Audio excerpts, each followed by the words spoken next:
SJRC college racecourse road ಬೆಂಗಳೂರಿನಿಂದ ಬಂದಿದ್ದೇನೆ.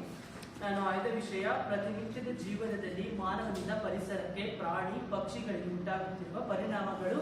ನಾನಿಲ್ಲಿ ಪರಿಣಾಮಗಳು ಅಂತ ಮೆನ್ಷನ್ ಮಾಡ್ತಾ ಇಲ್ಲ, ಯಾಕಂದ್ರೆ ಹಿಂಸೆ ಪಡ್ತಾ ಇದೆ ಪರಿಸರ, ಮತ್ತೆ ಪ್ರಾಣಿಗಳು ಅಷ್ಟೇ, ಪಕ್ಷಿಗಳು ಅಷ್ಟೇ. ಮೊದಲನಾಗಿ ನಾನು ಪರಿಸರಕ್ಕೆ ಬಂದಿದ್ದು, ಪರಿಸರದಲ್ಲಿ ಮನುಷ್ಯನಿಂದ ಆಗ್ತಾ ಇರೋ ಹಿಂಸೆಗಳನ್ನ ನಾನು ಹೇಳ್ತೀನಿ. ಪರಿಸರದಲ್ಲಿ ಈ ಇಡೀ ಭೂಮಂಡಲದಲ್ಲಿ ಸಕಲ ಜೀವ ಚರಾಚರಗಳಿಗೂ ಬದುಕುವ ಹಕ್ಕಿದೆ. ಆದರೆ ಅದರಲ್ಲಿ ಮನುಷ್ಯನಿಗೆ ಮಾತ್ರ ಬುದ್ಧಿವಂತ ಜೀವಿ. ಎಲ್ಲಾ ಜೀವಿಗಳಿಗೂ ಇದು ತನ್ನ ಸ್ವಾರ್ಥಕ್ಕಾಗಿ ಪರಿಸರವನ್ನಲ್ಲದೆ ಪ್ರಾಣಿಗಳನ್ನ ಪಕ್ಷಿಗಳನ್ನು ಕೂಡ ಹಿಂಸೆ ಮಾಡ್ತಾ ಇದ್ದಾನೆ. ಅದರಲ್ಲಿ ಪರಿಸರದಲ್ಲಿ ಹಲವು ಮರಗಳನ್ನ ಕಡಿದು ಅತಿ ಹೆಚ್ಚು ವಾಹನಗಳನ್ನು ಬಳಸಿ, ಅದು ವಾಹನಗಳನ್ನಕ್ಕಿಂತ ಹೆಚ್ಚಾಗಿ ಅನೇಕವಾದಂತಹ ಕಲಬೆರಕೆ ಇಂಧನಗಳನ್ನು ಬಳಸಿ ಪರಿಸರ ಮಾಲಿನ್ಯವನ್ನು ಮಾಡ್ತಾ ಇದ್ದಾನೆ. ಇದರಿಂದಾಗಿ ಪರಿಸರ ಹಲವಾರು ಸಮಸ್ಯೆಗಳಿಗೆ ತತ್ತರಿಸ್ತಾ ಇದೆ. ಈ ಪರಿಸರ ತತ್ತರಿಸಿದ್ರಿಂದ ಹಲವಾರು ಜೀವಿಗಳ ವಾಸದ ನೆಲೆ ಕಾಣ್ತಾ ಇಲ್ಲ. ಅದರಲ್ಲಿ ವಾಸದ ನೆಲೆ ಅಂದ್ರೆ ಪಕ್ಷಿಗಳು ಈಗ ಮರಗಳನ್ನು ನಾಶ ಮಾಡ್ತಾ ಇರೋದ್ರಿಂದ, ಮರಗಳು ನಾಶ ಮಾಡ್ತಿದ್ರೆ ಪಕ್ಷಿಗಳಿಗೆ ಸ್ವಸ್ಥಾನವೇ ಅದಕ್ಕೆ ಇಲ್ಲ. ಯಾಕಂದ್ರೆ ಒಂದು ಕಡೆಯಿಂದ ಮತ್ತೊಂದು ಕಡೆಗೆ ಮೊಟ್ಟೆಗಳನ್ನು ನೀಡೋದಕ್ಕಾಗ್ಲಿ, ಆಹಾರಕ್ಕಾಗ್ಲಿ, ಹೀಗೆ ಒಂದೇ ಮರನ ಆಶ್ರಯ ಪಡಕ್ಕಾಗದೆ ಬೇರೆ ಬೇರೆ ಮರಗಳತ್ತ ಮತ್ತೆ ಬೇರೆ ಬೇರೆ ವೆದರ್ಗೆ ತಕ್ಕಂತೆ ಅವು ತನ್ನ ಜೀವನವನ್ನು ನಡೆಸೋದಕ್ಕೆ ಹೋಗ್ತಾ ಇರ್ತವೆ. ಅಂತದ್ದು ಕೂಡ ನಾಶ ಆಗಿದೆ.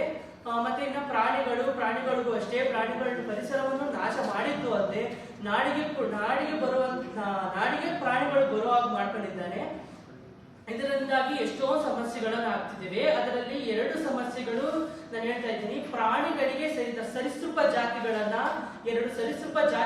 ಮನುಷ್ಯ ತನ್ನ ಸ್ವಾರ್ಥಕ್ಕಾಗಿ ಉಪಯೋಗ ಮಾಡ್ಕೊಂಡಿದ್ದು ಅಲ್ಲದೆ ಅವುಗಳ ಅವನತಿಗೆ ಕಾರಣ ಆಗಿದ್ದಾನೆ. ಒಂದು ಅಳಿವಿನ ಅಂಚಿನಲ್ಲಿರುವ ಪ್ರಾಣಿ, ಇನ್ನೊಂದು ಅವನತಿಗೆ ಕಾರಣವಾಗಿರುವ ಪ್ರಾಣಿ. ಅದರಲ್ಲಿ ನಾನು ಹೇಳ್ತಿರೋ ಮೊದಲ ಪ್ರಾಣಿ ಉಡ. ಈ ಸರೀಸೃಪ ಜಾತಿಗೆ ಸೇರಿದ ಈ ಪ್ರಾಣಿಯನ್ನ ಮನುಷ್ಯ ಅನಾದಿ ಕಾಲದಿಂದ ಶತ್ರು ರಾಜರುಗಳನ್ನು ಹೊಡೆಯೋದಕ್ಕೋಸ್ಕರ ಮತ್ತೆ ಅದರಿಂದ ತಪ್ಪಿಸ್ಕೊಳ್ಳೋದಕ್ಕೋಸ್ಕರ ಒಂದು ಬಂಡೆಯಿಂದ ಮತ್ತೊಂದು ಬಂಡೆಗೆ ಈ ಪ್ರಾಣಿಯನ್ನ ಹೀನಾಯಮಾನವಾಗಿ ಎಸೆದಾಗ ಆ ಪ್ರಾಣಿ ಅದಕ್ಕೆ ತನ್ನ ಮುಟ್ಟು ಗುಣದಿಂದ ಬಂದಿದೆ. ಯಾಕಂದ್ರೆ ಅದು ಅತ್ಯಂತ ಬಲಿಷ್ಠವಾದ ಪ್ರಾಣಿ. ಆ ಪ್ರಾಣಿ ತನ್ನ ಬಂಡೆಗೆ ತನ್ನ ಉಗುರುಗಳು ಅಷ್ಟೊಂದು ಬಲಿಷ್ಠವಾಗಿರ್ತವೆ.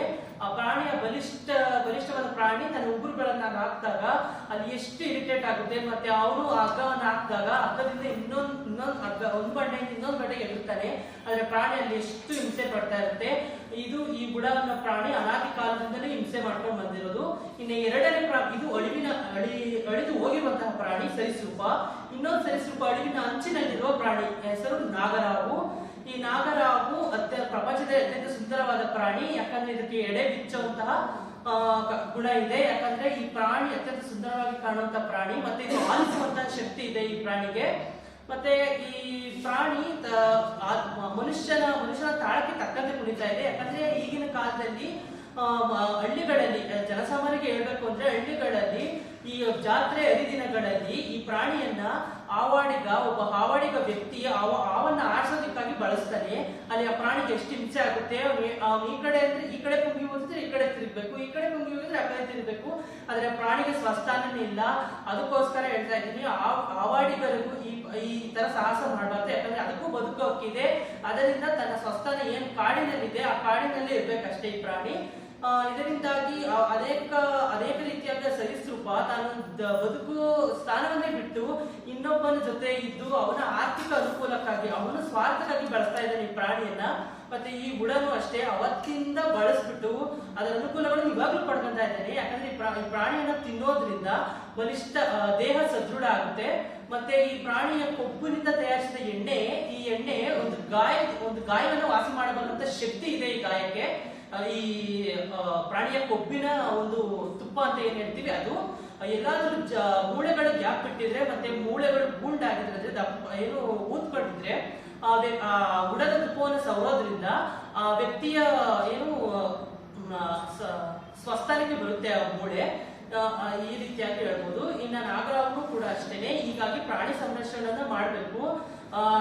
ಯಾವ ಪ್ರಾಣಿಗಳನ್ನು ಹಿಂಸೆ ಮಾಡಬಾರ್ದು. ಯಾಕಂದ್ರೆ ನಾವು ಬದುಕಿದ್ದು ಅವುಗಳಿಗೂ ಬದುಕೋಕೆ ಅನುಕೂಲ ಮಾಡ್ಕೊಡ್ಬೇಕು. ಯಾಕಂದ್ರೆ ಇದು ಜಾಸ್ತಿ ನಡೀತಿರೋದು ಹಳ್ಳಿಗಳಲ್ಲಿ. ಹಳ್ಳಿಗಳಲ್ಲಿ ಜಾತ್ರೆ ಹರಿದಿನಗಳಲ್ಲೇ ಇದು ಜಾಸ್ತಿ ನಡೀತಿರೋದು. ಯಾಕಂದ್ರೆ ಪ್ರಾಣಿಯನ್ನ ಹಿಂಸೆ ಮಾಡೋದು ತಪ್ಪು. ಅದಕ್ಕೋಸ್ಕರ ಹೇಳ್ತಾ ಇದ್ದೀನಿ, ಜನಸಾಮಾನ್ಯರೆಲ್ಲರಿಗೂ ಪ್ರಾಣಿಗಳಲ್ಲಿ ಹಿಂಸೆ ಮಾಡಬಾರ್ದು.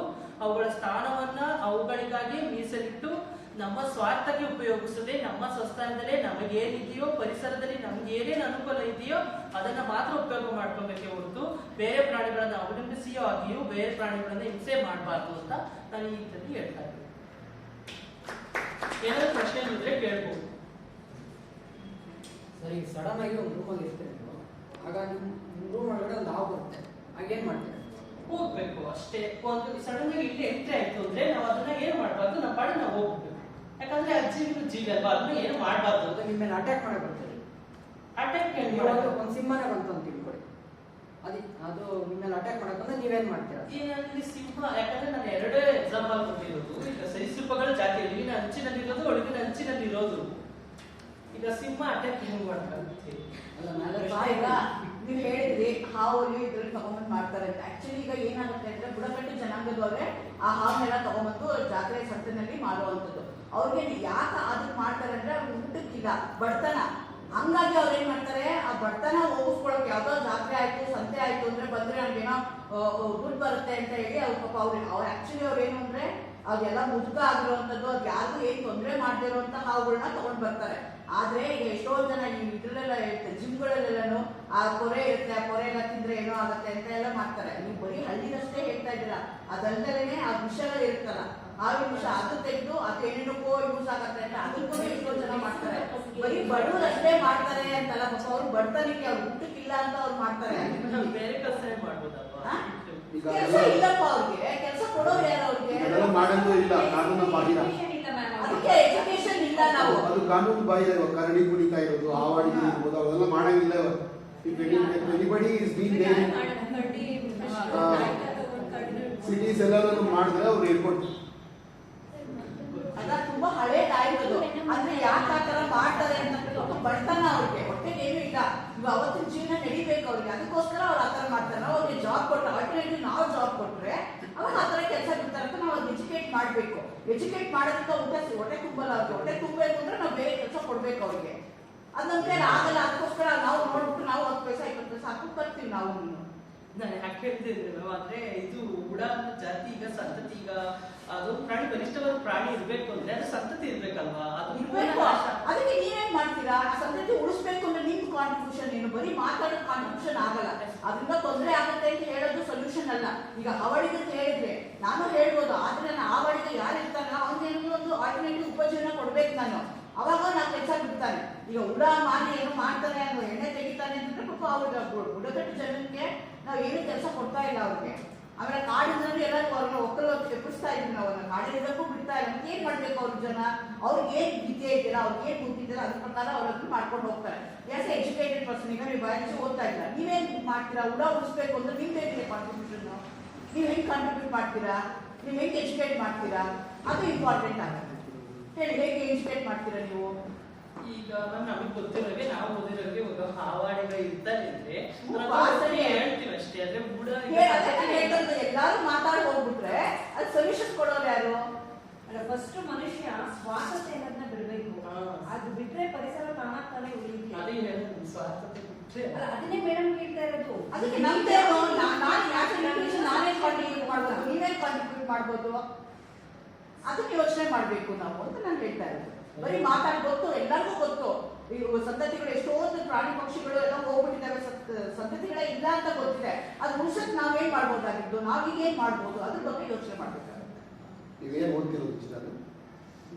BSc final year, first year, final year. ಸರಿ, ನನ್ನ ಕ್ವಶನ್. ಈಗ ನಾನು ಹುಲಿ ಬಂತದ್ದು ಹೇಳೋಣ, ಹುಲಿ ಚಿಟ್ಟೆ ಏನಾದರೂ ಅಪೋಸ್ ಮಾಡೋಕ್ಕಂಥದ್ದು ನಾವು ಮೊದಲು ಯೋಚನೆ ಮಾಡಬೇಕು, ಯಾಕೆ ಬಂತದ್ದು? ನಾವು ಅದರ ಮನೆಯನ್ನು ನಾವು ಡೆಸ್ಟ್ರಾ ಮಾಡಿದ್ದಕ್ಕೆ ಅದು ನಮ್ಮ ಹತ್ರ ಬಂತು. ಈಗ ಇಲ್ಲಿ ಇಷ್ಟೆಲ್ಲ ವುಡ್ ವರ್ಕ್ ಮಾಡಿಸಿದ್ದಾರೆ, ಗೌರ್ಮೆಂಟು ಏನಾದರೂ ಒಂದು ಪ್ಲ್ಯಾನ್ ಇಂಪ್ಲಿಮೆಂಟ್ ಮಾಡಿ. ಈಗ ಇಲ್ಲೆಲ್ಲ ವುಡ್ ವರ್ಕ್ ಮಾಡಿಸಿದಾರಲ್ಲ, ಈ ವುಡ್ ವರ್ಕ್ಗೆ ಎಷ್ಟು ವುಡ್ ಖರ್ಚಾಗಿರುತ್ತೋ ಅಷ್ಟು ಮರಗಳನ್ನು ಬೆಳೆಸಿರ್ಬೇಕು. ಅದು ಬೆಳೆಸ್ದೇ ಈ ವುಡ್ ವರ್ಕ್ ಕಟ್ ಮಾಡಬಾರ್ದು. ಈಗ ನಮ್ಮಲ್ಲಿ GPS ಟ್ರ್ಯಾಕರ್ ಇದೆ. 3 into 3 ಸ್ಕ್ವೇರ್ ಫೀಟಲ್ಲಿ ಎಲ್ಲಿ ನಿಂತ್ಕೊಂಡಿದ್ರು ಮನುಷ್ಯ ಕಂಡುಹಿಡಬಹುದು. ಆಗ 3 into 3 ಸ್ಕ್ವೇರ್ ಫೀಟಲ್ಲಿ ನಾವು GPS ಮಾಡಿ ಇಂಥ ಮರನ ಬೆಳೆಸಿದ್ದೀವಿ, ಇಂಥ ಮರನ ಕಟ್ ಮಾಡ್ತಿದ್ವಿ ಅಂತ ಒಳ್ಳೆ ಇನಿಷಿಯೇಷನ್ ತಗೊಂಡಾಗ ಈ ಕಡೆ ಮರನ ಬೆಳೆದ್ರೆ ಈ ಕಡೆ ನಾವು ಒಳ್ಳೆ ಇದಾಗ್ತೀವಿ ಅಂತ ನನ್ನ ಅನಿಸಿಕೆ. ಅಂದ್ರೆ ಇವಾಗ ನೀವು ಫಸ್ಟ್ ಇಯರ್ ಅಲ್ಲಿ ಇದ್ದೀರಾ, ನೀವು ಒಂದು ಪ್ರಾಜೆಕ್ಟ್ ತರ ಬೇರೆ ಏನು ಇಟ್ಟಿದ್ದಾರೆ ಅಂದ್ರೆ ನೀವು ಪರಿಸರ ಪ್ರೇಮಿ ಅಲ್ವಾ, ನೀವು ಒಂದು ಪ್ರಾಜೆಕ್ಟ್ ತರ ಮಾಡಿ. This is lecture competition good, ನೀವು ಫ್ರೆಂಡ್ಸ್ ಜೊತೆ ಹೋಗಿ ಲೈಕ್ ಬುಡಕಟ್ಟು ಜನಾಂಗದವ್ರ ಹತ್ರನೋ ಇಲ್ಲಾಂದ್ರೆ ಒಂದು ಸ್ಕೂಲ್ಗೋ ಕಾಲೇಜ್ಗೋ ಹೋಗಿ if you create an awareness, ಈ ಮುಂಜಾಗ್ರತೆ ಕ್ರಮವಾಗಿ ನಾವು ಹೇಳ್ತಾ ಬಂದಾಗ ಅವ್ರಿಗೊಂದು ಅರಿವು ಮೂಡುತ್ತೆ ಅಂತ ಮೇಡಮ್ ಇಂಡೈರೆಕ್ಟ್ ಆಗಿ ನಿಮ್ಮ ಹತ್ರ ಹೇಳ್ತಾರೆ. ಸರ್ ನಾನು ಹೊಟ್ಟೆ ಕಡೆಯಿಂದ ಬಂದ್ರೆ ನಾನು ಹೇಳಿದ್ದೀನಿ ಸರ್, ಅದು ನಮ್ಮ ಜಾತ್ರೆಯಲ್ಲೇ ನಡೆಯುತ್ತೆ, ನಾನು ಹೇಳಿದ್ದೀನಿ. ಆದ್ರೆ ಅವರು ಇದ್ದೀನಿ ಮ್ಯಾಮ್ ಹೇಳ್ದಂಗೆ ಹೇಳಿದ್ರು, ನಮಗೆ ಜೀವನಕ್ಕೆ ಅಲ್ಲ, ನಾವು ಮೈಕ್ ಮುಂದೆ ದೊಡ್ಡ ದೊಡ್ಡದಾಗಿ ಮಾತಾಡೋದು ಬೇರೆ. ದಿನ ಊಟಕ್ಕೆ ಕಷ್ಟ ಇದೆ, ಏನ್ ಮಾಡ್ಬೇಕು ಅವರು ಕೆಲಸ ಮಾಡ್ತಾರೆ. ಓಕೆ, ಗುಡ್ ಚಿನ್ನ.